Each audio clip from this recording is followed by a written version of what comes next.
اس وقت بھی نبی تھا جب حضرت آدم علیہ السلام مٹی اور پانی کے درمیان تھے۔ میں ابراہیم کی دعا، حضرت عیسیٰ کی بشارت اور اپنی والدہ کا وہ خواب ہوں جو انہوں نے میری پیدائش کے وقت دیکھا تھا۔ آپ صلی اللہ علیہ وآلہ وسلم کی پیدائش سے پہلے مکہ کے لوگ خشک سالی اور قحط کا شکار تھے۔ جیسے جیسے آپ صلی اللہ علیہ وآلہ وسلم کی دنیا میں تشریف لانے کا وقت قریب آتا گیا، بارشیں شروع ہو گئیں، خشک سالی ختم ہو کر ہر طرف ہریالی ہو گئی، درخت ہرے بھرے ہو گئے، پھل اور پھولوں سے باغات سج دھج گئے، زمین سرسبز و شاداب ہو گئی، ہر طرف چہل پہل اور رونق ہو گئی۔ حضرت ابن عباس رضی اللہ تعالیٰ عنہ کا فرمان ہے کہ جب اشرف الانبیاء احمد مجتبیٰ حضور نبی کریم صلی اللہ علیہ وآلہ وسلم دنیا میں تشریف لائے تو آپ صلی اللہ علیہ وآلہ وسلم کی اول نال کٹی ہوئی تھی۔ یہ وہی اول نال ہے جس کو پیدائش کے بعد کاٹا جاتا ہے۔ آپ ختنہ شدہ پیدا ہوئے تھے، آپ خوشبو کے ساتھ دنیا میں جلوہ افروز ہوئے۔ آپ صلی اللہ علیہ وآلہ وسلم کے دادا حضرت عبد المطلب آپ کی پیدائش کے وقت کعبہ میں طواف کر رہے تھے۔ آپ کے دادا پوتے کو دیکھنے کے لیے خانہ خدا سے سیدھا گھر کو تشریف لائے اور یہ دیکھ کر حیران بھی ہوئے اور بہت خوش بھی۔ نہایت ولولے اور جوش و محبت سے پیارے نبی صلی اللہ علیہ وآلہ وسلم کو سینے سے لگایا اور پیار کیا، اور پھر کعبہ میں لے جا کر اپنی گود میں لے کر طواف کیا اور خیر و برکت کی دعا مانگی اور محمد نام رکھا آ کر سیدہ آمنہ رضی اللہ تعالیٰ عنہا کو دیا۔ آپ اکثر کہا کرتے تھے کہ میرا یہ بیٹا بڑی شان والا ہوگا۔ پیدائش کے وقت آپ اپنے ہاتھوں پر جھکے ہوئے تھے اور سر آسمان کی طرف تھا۔ ایک روایت کے الفاظ یہ ہیں کہ آپ صلی اللہ علیہ وآلہ وسلم پیدائش کے وقت گھٹنوں کے بل جھکے ہوئے تھے، مطلب یہ کہ سجدے کی سی حالت میں تھے۔ آپ صلی اللہ علیہ وآلہ وسلم کی مٹھی بند تھی اور شہادت کی انگلی اٹھی ہوئی تھی، جیسا کہ ہم نماز میں اٹھاتے ہیں، اور حضرت محمد صلی اللہ علیہ وآلہ وسلم سن 570 عیسوی میں ربیع الاول کے مبارک مہینے کی 12 تاریخ کو پیر کے دن پیدا ہوئے۔ بعض کتابوں اور تاریخ دان کے نزدیک یہ تاریخ 9 ہے۔ آپ صلی اللہ علیہ وآلہ وسلم کی پیدائش پر بہت سارے معجزات نمودار ہوئے اور ان معجزات کا ذکر قدیم کتب میں موجود ہے۔ آج کی اس ویڈیو میں آپ کو رسول اکرم صلی اللہ علیہ وآلہ وسلم کی پیدائش کے وقت کے معجزات کے بارے میں بتایا جا رہا ہے، اور آپ جب یہ ویڈیو سن رہے ہیں تو ساتھ ہی آپ صلی اللہ علیہ وآلہ وسلم کی ذات اقدس پر درود کا نذرانہ پیش کیجیے۔ ناظرین، جیسا کہ آتش کدہ فارس جو 1000 سال سے زیادہ کے عرصے سے روشن تھا بجھ گیا، یہ آپ نبی کریم صلی اللہ علیہ وآلہ وسلم کی پیدائش کا معجزہ ہے۔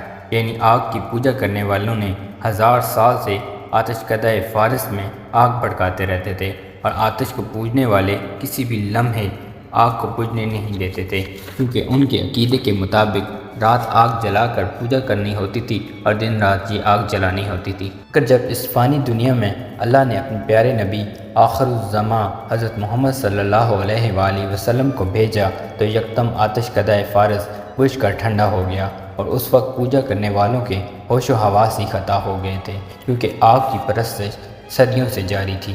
یہ کریم صلی اللہ علیہ وآلہ وسلم کا فرمان عالی شان ہے کہ جب میری والدہ نے مجھے جنم دیا، ان سے ایک نور نکلا، اس نور سے شام کے محلات جگمگا اٹھے۔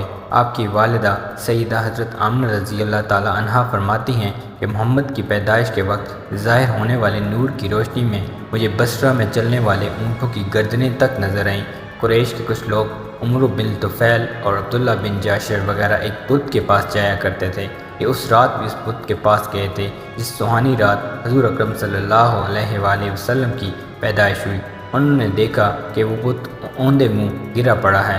لوگوں کو یہ بات ناگوار گزری، انہوں نے بت کو سیدھا کر دیا اور بت پھر گر پڑا۔ انہوں نے پھر بت کو سیدھا کیا، وہ پھر گر پڑا۔ لوگوں کو بہت حیرت ہوئی اور یہ بات بہت عجیب لگی۔ تب بت سے آواز آئی، ایک ایسے بچے کی پیدائش کی خبر ہے جس کے نور سے مشرق و مغرب میں زمین کے تمام گوشے منور ہو گئے ہیں۔ اسی طرح ایک واقعہ یہ بھی پیش آیا کہ ایران کے شہنشاہ کسریٰ نوشیروان کا محل ہلنے لگا، اس میں شگاف پڑ گئے۔ نوشیروان کا یہ محل بہت مضبوط تھا، بڑے بڑے پتھروں اور چونے سے تعمیر کیا گیا تھا۔ شگاف پڑنے سے بڑی خوفناک آوازیں بھی آئی تھیں اور محل کے 14 کنگرے ٹوٹ کر نیچے آ گرے تھے۔ اس واقعے سے پوری سلطنت میں دہشت پھیل گئی تھی۔ کسریٰ کو جب اطلاعات ملی تو اس نے کاہن کو بلایا اور اپنے محل میں شگاف پڑھنے اور آتش کدوں کی آگ بجھنے کے واقعات کے متعلق پوچھا تو وہ جواب نہ دے سکا۔ البتہ اس نے اپنے ماموں سطیح سے پوچھا تو سطیح نے کہا کہ عصا والے نبی ظاہر ہوں گے جو عرب اور شام پر چھا جائیں گے، اور جو کچھ ہونے والا ہے وہ ہو کر ہی رہے گا۔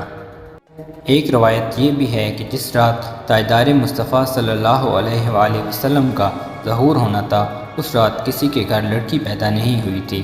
اللہ پاک نے اپنے محبوب کی دنیا میں آمد کی خوشی میں سب گھروں میں بیٹے دیے۔ آپ صلی اللہ علیہ وآلہ وسلم کو عرب کے دستور کے مطابق ایک برتن سے ڈھانپا گیا، لیکن وہ برتن ٹوٹ کر آپ کے اوپر سے ہٹ گیا۔ اس وقت آپ اپنا انگوٹھا چوستے ہوئے نظر آئے۔ آپ کی پیدائش کے موقع پر شیطان بری طرح چیخا۔ تفسیر ابن مخلد میں ہے کہ شیطان صرف 4 مرتبہ چیخا۔ پہلی مرتبہ اس وقت جب اللہ تعالیٰ نے اسے ملعون ٹھہرایا، دوسری بار اس وقت جب اسے زمین پر اتار دیا گیا، تیسری بار شیطان اس وقت چیخا جب محبوب خدا نبی پاک صلی اللہ علیہ وآلہ وسلم کی پیدائش ہوئی، اور چوتھی بار شیطان اس وقت چیخا جب حضرت محمد صلی اللہ علیہ وآلہ وسلم کی پر فاتحہ شریف نازل ہوئی۔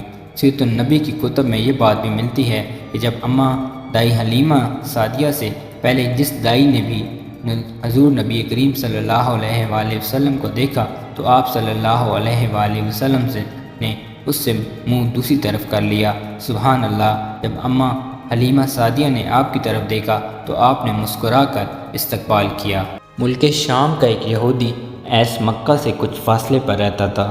وہ جب بھی مکہ آتا یا مکہ کے رہنے والا کوئی شخص اس سے ملتا تو ایس یہودی لازمی کہتا کہ تمہارے ہاں ایک بچہ پیدا ہوگا، سارا عرب اس کا دیوانہ ہو جائے گا، یہی اس کا زمانہ ہے کہ اس کی نبوت کے زمانے کو پائے گا، پھر صدقے دل سے اس کی پیروی کرے گا، وہ اپنے مقصد میں کامیاب ہوگا، اور جو شخص اس کی یعنی محمد صلی اللہ علیہ وآلہ وسلم کی نبوت کا زمانہ پائے گا اور پھر مخالفت کرے گا، ایسا شخص اپنے مقاصد اور عزائم میں ناکام اور پست ہو جائے گا۔ مکہ معظمہ میں جو بھی بچہ پیدا ہوتا وہ یہودی ایس پیدا ہونے والے بچے کے بارے میں تحقیق کرتا اور پھر کہتا تھا ابھی وہ بچہ پیدا نہیں ہوا۔ جب رسالت مآب صلی اللہ علیہ وآلہ وسلم اس دنیا پر تشریف لائے تو عبد المطلب اپنے پوتے کو اٹھا کر ایس یہودی کے پاس پہنچ کر آواز دی تو اندر سے ایس یہودی نے پوچھا کون؟ عبد المطلب نے اپنا نام بتایا، پھر اس سے پوچھا تم اس بچے کے بارے میں کیا کہتے ہو؟ اس نے انہیں دیکھا اور بولا ہاں آپ اس بچے کے باپ ہو سکتے ہیں، بے شک وہ بچہ پیدا ہو گیا ہے جس کے بارے میں تم لوگوں سے کہا کرتا تھا، وہ ستارہ آج رات طلوع ہو گیا ہے، یہ اس بچے کی پیدائش کی علامت ہے، اور اس کی علامت یہ ہے کہ اس وقت اسی بچے کو درد ہو رہا ہے اور یہ تکلیف اسے 3 دن تک رہے گی اور اس کے بعد یہ ٹھیک ہو جائے گی۔ رہاب نے جو یہ کہا تھا کہ بچہ 3 دن تک تکلیف میں رہے گا، اس کی تفصیل یہ ہے کہ آپ صلی اللہ علیہ وآلہ وسلم نے 3 دن تک دودھ نہ پیا تھا، اور یہودی نے جو یہ کہا تھا کہ ہاں آپ ہی اس کے باپ ہو سکتے ہیں، اس سے مراد یہ ہے کہ عربوں میں دادا کو بھی باپ کہہ دیا جاتا ہے۔ میرے اور آپ کے آقا نبی کریم صلی اللہ علیہ وآلہ وسلم تاجدار مدینہ نبی احمد مجتبیٰ نے ایک بار خود فرمایا تھا کہ میں عبد المطلب کا بیٹا ہوں۔